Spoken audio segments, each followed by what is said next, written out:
90 के दशक में कांग्रेस भाजपा के लिए चुनौती बने दलित नेता फूल सिंह बरैया एक बार फिर सक्रिय हो गए हैं। रविवार को वे शहर में थे बारादरी में, जहां उन्होंने बड़ी संख्या में बहुजन वर्ग को संबोधित किया और उन्हें एकजुट होने का आह्वान किया। समय निकालकर श्री बरैया ने CTV न्यूज के हर सवाल का बेबाकी से जवाब दिया। 90 के दशक में बहुजन समाज पार्टी का बड़ा चेहरा रहे फूल सिंह बरैया एक बार फिर सक्रिय राजनीति में आ गए हैं। प्रदेश में बहुजन समाज पार्टी को बढ़ाने का श्रेय बरैया को ही जाता है। उनके नेतृत्व में पार्टी ने 11 विधानसभा सीटें जीती थी, लेकिन काशीराम के निधन के बाद वे मायावती की आंखों की किरकिरी बन गए। 2003 के विधानसभा चुनावों में बरैया ने तत्कालीन दिग्विजय सिंह सरकार के लिए बड़ी मुसीबत खड़ी की थी, लेकिन तब उन्हें बसपा से निकाल दिया गया था। उसके बाद वे रामविलास पासवान से भी जुड़े और भाजपा के साथ भी रहे, लेकिन विचारधारा मेल नहीं खाई। अब वे बहुजन संघर्ष दल बनाकर फिर से मैदान में आ गए हैं। जिले में बहुजन संघर्ष दल की पहली सभा बारादरी में हुई। इस पहली सभा में बड़ी संख्या में बहुजन वर्ग दिखाई दिया, खास तौर पर युवा वर्ग। बारादरी के खचाखच भरे प्रांगण को संबोधित करते हुए श्री बरैया ने कहा कि बाबा साहब अम्बेडकर की बदौलत हमारा उद्धार हुआ है। आज लोग बाबा साहब अम्बेडकर के संविधान पर सवाल उठाते हैं और कहते हैं कि यह ब्रिटिश संविधान की नकल है। अगर ब्रिटिश संविधान की नकल होता तो हमारे यहाँ राष्ट्रपति का चुनाव होता, पर ऐसा नहीं है। हमारे यहाँ लोकतंत्र है, हर वर्ग को अपना अधिकार मिला है। बरैया को सुनने के लिए बारादरी प्रांगण में गांव-गांव से लोग आए हुए थे। बरैया ने हुंकार भरी कि हम बाबा साहब अम्बेडकर के मिशन पर कार्य कर रहे हैं और आगे बढ़ रहे हैं। बहुजन संघर्ष दल को फिर खड़ा करेंगे और मजबूत बनाएंगे। सभा से पहले फूल सिंह बरैया ने CTV न्यूज के लिए समय निकाला और हमारे एडिटर राकेश सोन से हर मुद्दे पर बेबाक चर्चा की। 90 के दशक में दिग्विजय सिंह सरकार की नाक में दम करने वाले शिक्षित बनो, संगठित रहो, संघर्ष करो, बाबा साहब का यह नारा लेकर चलने वाले श्री फूल सिंह जी बरैया ने पूरे मध्य प्रदेश में बहुजन समाज पार्टी को एक नई जागृति दी थी। आज भले पार्टी हाशिए पर हो, लेकिन उनकी सक्रियता निरंतर बनी हुई है। आज हमारे बीच वे चर्चा करने के लिए मौजूद हैं। अल्प समय के लिए नहीं में चाहे तो उन्होंने अपने व्यस्ततम कार्यक्रमों के बीच CTV हलचल के लिए समय निकाला। सर नमस्कार, CTV हलचल में आपका स्वागत है।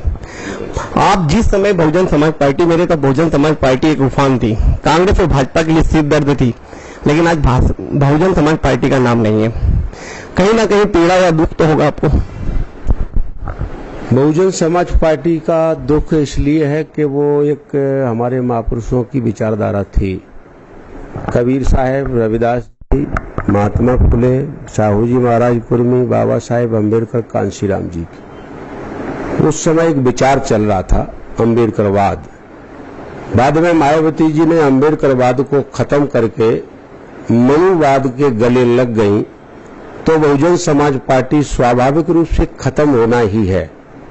तो उसका दुख तो निश्चित रूप से इसलिए हुआ है कि एक हमारा विचार अम्बेडकरवाद खत्म हुआ है, कमजोर हुआ है। अब हम उस अम्बेडकरवाद का झंडा लहराने के लिए पुणे से हम पूरे देश में भ्रमण कर रहे हैं और हम दावा भी कर रहे हैं कि एक दिन इस भारत भूमि में हम जय भीम का झंडा अवश्य लहरा देंगे। 2003 में जब बहुजन समाज पार्टी जिस तरह उफान में थी, वो कांग्रेस भाजपा के लिए जिस तरह से सिरदर्द पैदा किया था, क्या उस वक्त आपकी बसपा प्रमुख मायावती ने कहीं ना कहीं दिग्विजय सिंह से कोई कमिटमेंट किया था, जिससे पार्टी हाशिए पे चली गई, वो खत्म होने की स्थिति में आ गई? अब वो पुरानी बात हो गई। अब उस समय दिग्विजय सिंह जी को भी जरूरत थी कि उन्हें CM रहना था और मायावती जी को भी ऐसे इस प्रकार के समझौते करने में, मनुवादियों के लोगों से गले मिलने में अच्छा लगता है। तो उनमें दोनों में तालमेल हुआ था। तालमेल में दोनों की जरूरत थी। जैसे मायावती जी की एक छोटी सी आदत है कि वो उनके सामने कोई बराबरी का आदमी बनकर के जब भी आता है तो उन्हें मालूम नहीं, मेडिकल साइंस के अनुसार उन्हें जांच करानी चाहिए, उन्हें तकलीफ हो जाती है। तो फूल सिंह बरैया को मान्यवर कांशीराम जी जब मध्य प्रदेश का मुख्यमंत्री घोषित कर गए, और मुख्यमंत्री ही नहीं ऐसा भी स्टेटमेंट बोल करके गए थे कि इस गरीब जनता के लिए जो काम महात्मा फुले ने किया है, साहू जी महाराज ने किया है, बाबा साहेब अम्बेडकर ने किया है, वो काम मायावती जी भी कर रही है, फूल सिंह बरैया आने वाले समय में करेगा। इस सेंटेंस से मायावती जी को लगा कि फूल सिंह बरैया हमारे बराबरी पर कहीं खड़ा हो गया है, बस उन्हें बीमारी शुरू हो गई। उनको लगा कि बरैया को हटा दूंगी तो मेरा कांटा हट जाएगा, और दिग्विजय सिंह को लगा कि मुख्यमंत्री तो बरैया बनेगा तो मेरी मुख्यमंत्री की कुर्सी पर आएगा, तो बरैया को अगर ठिकाने लगा दूंगा तो मैं मुख्यमंत्री बना रहूंगा। दोनों का हित जब एक हो गया तो दोनों ने हमारे खिलाफ न सिर्फ कार्रवाई की, मुकदमे लगाए, ऐसे मुकदमे लगाए जो हाई कोर्ट में मजाक बने कि झंडा हमारे चुरा ले गया। जबकि हाई कोर्ट में बड़े बड़े वकीलों के बीच में और जज साहब ने ये कहा कि जिस व्यक्ति को जिस पार्टी से निकाल दिया जाए वो व्यक्ति उस पार्टी के अगर झंडे चुराएगा तो उसके किस काम के हैं। ऐसे बात पर ठहाके लगे कोर्ट में, ऐसे मुख्यमंत्री देश में बन करके आए और इस प्रकार की कार्रवाई करते हैं। तो ऐसा उन्होंने किया, फिर जानलेवा भी हमले हुए हमारे ऊपर, कई बार हमारी जान लेने की कोशिश की, और वो बीच बीच में अभी भी उनको मौका लगता है तो वो ऐसे हमले अभी भी करा रहे।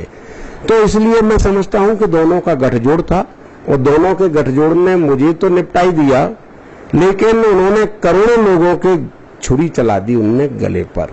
ये दुख की बात है। मेरे साथ अगर कोई बुरा हो जाए तो मैं उसको सहन कर लूंगा, लेकिन करोड़ों लोगों के साथ जो बुरा हो रहा है, जिसके लिए बाबा साहेब अम्बेडकर ने पूरा जीवन लगा दिया था।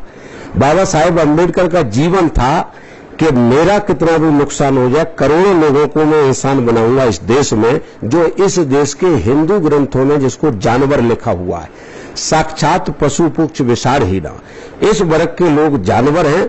बस फर्क इतना है इनके सींग और पूंछ नहीं है, भैंस के सींग और पूंछ होते हैं। कौआ को मारने पर 302 नहीं लगती, तो इन शूद्रों को मारने पर भी 302 नहीं लगती थी।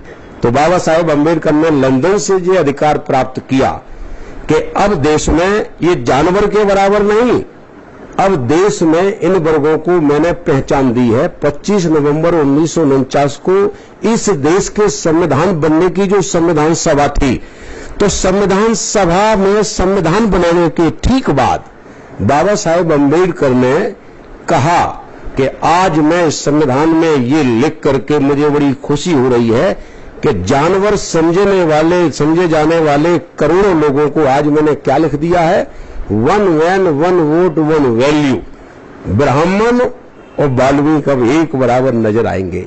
ये खुशी थी इस बात की। तो बाबा साहेब अम्बेडकर करोड़ों लोगों को जब ऊंचा उठाना चाहते थे और आगे लिख करके गए कि इस देश में अभी राजनीतिक बराबरी तो छोटी मोटी आ गई है, लेकिन सामाजिक बराबरी और आर्थिक बराबरी आज तक नहीं आ पाई।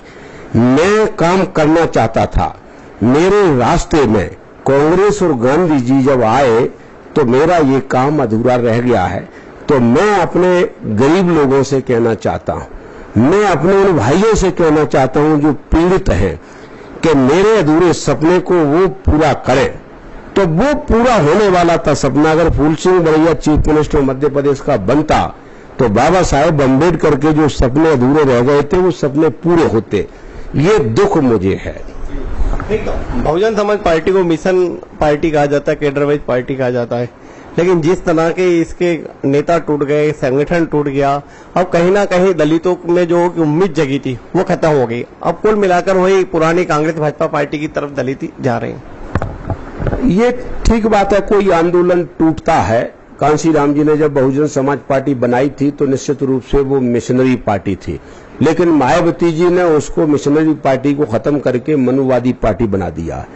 तो मनुवादी पार्टी जब ये बन चुकी है बहुजन समाज पार्टी, इसमें गणेश और राम इनकी पूजा होने लगी है, ये अब अम्बेडकर के विचारों की पार्टी नहीं रही है। तो ये निश्चित है, इसमें दो राह नहीं है।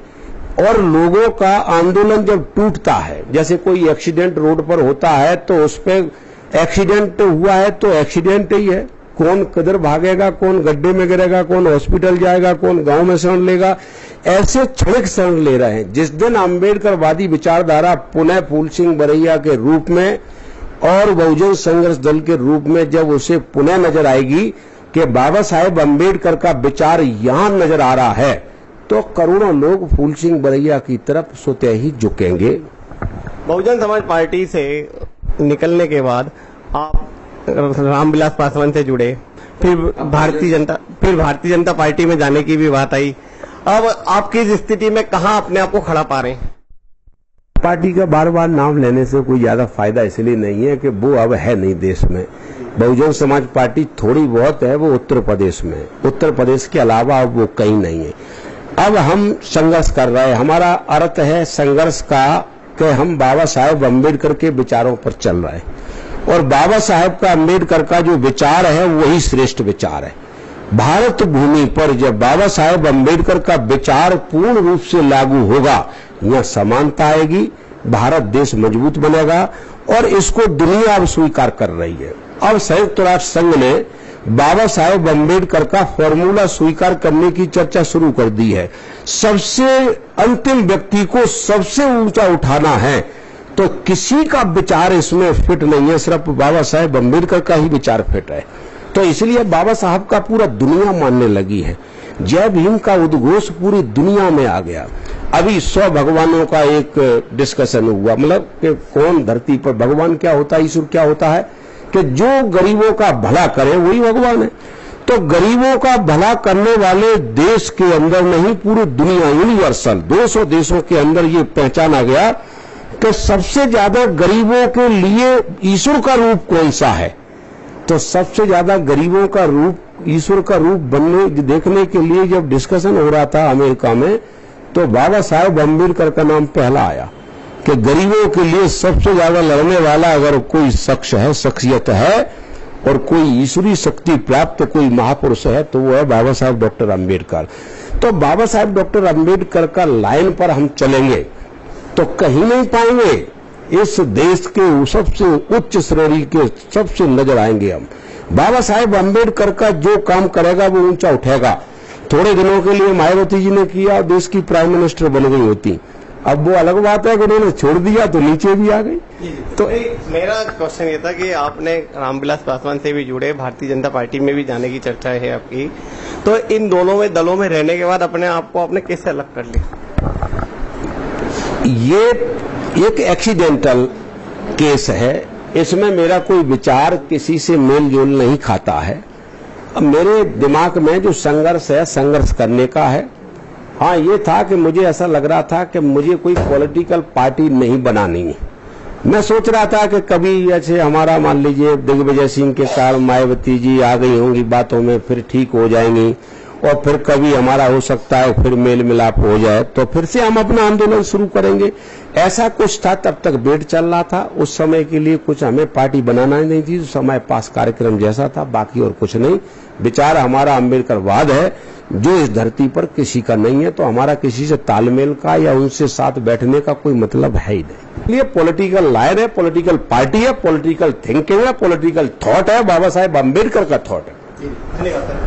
तो बरैया साहब ने यह तय कर लिया है कि आने वाले समय में वे मध्य प्रदेश में कांग्रेस और बीजेपी के लिए एक बड़ी चुनौती के रूप में उभरेंगे। CTV के लिए कैमरामैन के साथ राकेश।